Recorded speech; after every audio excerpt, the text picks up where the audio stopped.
I want you to imagine for a second that the internet doesn't exist and none of your friends like Xenoblade. You recently finished playing Future Redeemed and it was amazing. But the story, well, let's just say it left you with more questions than you would have preferred.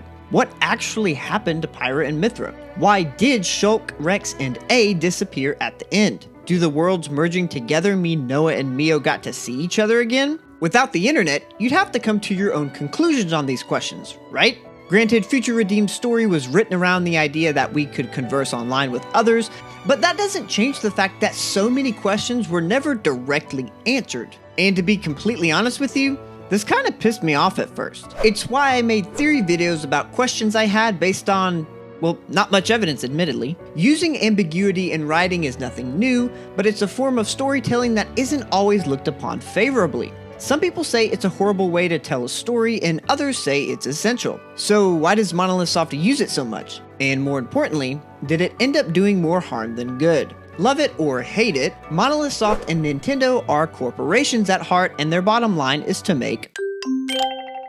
This isn't intrinsically bad because you need to pay employees to make games and earn a living, etc. Sure, every company employs scummy tactics to make money, and Nintendo is no exception, but I'll let you decide whether this tactic is scummy or not. That tactic is keeping the player coming back for more. You don't need me to tell you that pretty much every Xenoblade game gives us some form of ambiguity. Leaving us with questions keeps us returning to the game and digging deeper for answers. Now you may be thinking, players returning to an offline game doesn't give Nintendo any money.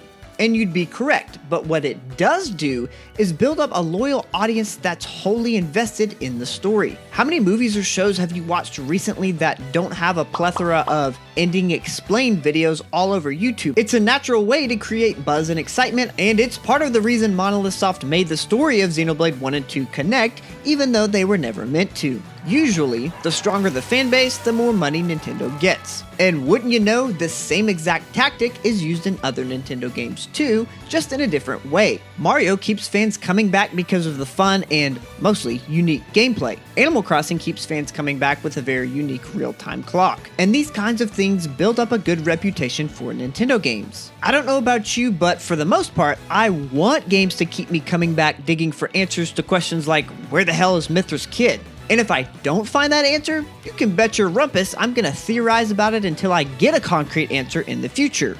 If we ever do. For now at least though, I guess I'll just have to use my...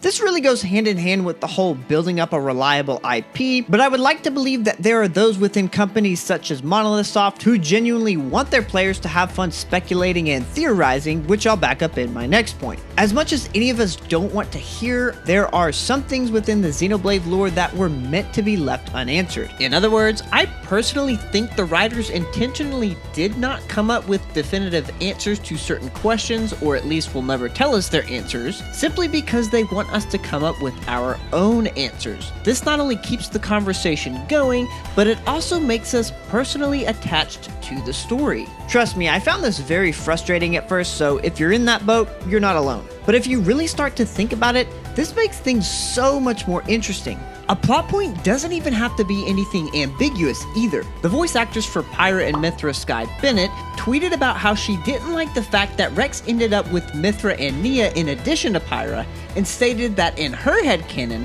Pyra will always be the only one Rex ended up with, which is a perfectly valid take. At the end of the day, the story of Xenoblade is made up by people just like us anyway, and it's all just for fun. I recently watched Spirited Away for the first time, and I really liked that there were elements of it that let me come up with my own interpretation as to what actually happened. Giving us every single answer to every little detail would not only get stale and boring, but it would also... This is something I try very hard not to do in my videos because I hate it when I watch videos that do it for me. Still a work in progress obviously, since I'm an over-explainer by nature. Not only does letting us put together pieces of evidence to come to a conclusion keep us engaged in the story, but it makes us feel as if we accomplished something. We aren't idiots. Well, most of us. And because of that, we don't need to be spoon-fed every single little thing. That gets really annoying really quick. Earlier, I mentioned some people view ambiguity in storytelling as a bad thing, and I would be remiss not to explore that side of the coin. As you no doubt know, ambiguity can prove to be a bit dangerous if used incorrectly. If too many things are left up to interpretation, writers run the risk of confusing and subsequently frustrating the audience. Think the Star Wars sequel trilogy. One of the most exciting mysteries in The Force Awakens revolved around who Snoke was. There were so many fan theories floating around, and there was a lot of excitement for this one mysterious character. Well, the subsequent movies gave us the answer, but not the one we were looking for. Don't get me wrong, there's nothing wrong with misdirecting audiences so they don't know what to expect, and the Star Wars fanbase is tricky to navigate because of how diverse and opinionated it is, but you also can't bring in multiple directors that don't share the same vision for the story they're telling and expect everything to be okay. I genuinely think writers use ambiguity out of a love for storytelling. They want to see fans get excited about what they've created. So, did this tactic end up doing more harm than good? I think I've made my case pretty clear, so I'll let you decide for yourself. But I will leave you with this quote from Johannes Vanderhelm. Just kidding, I literally just made him up.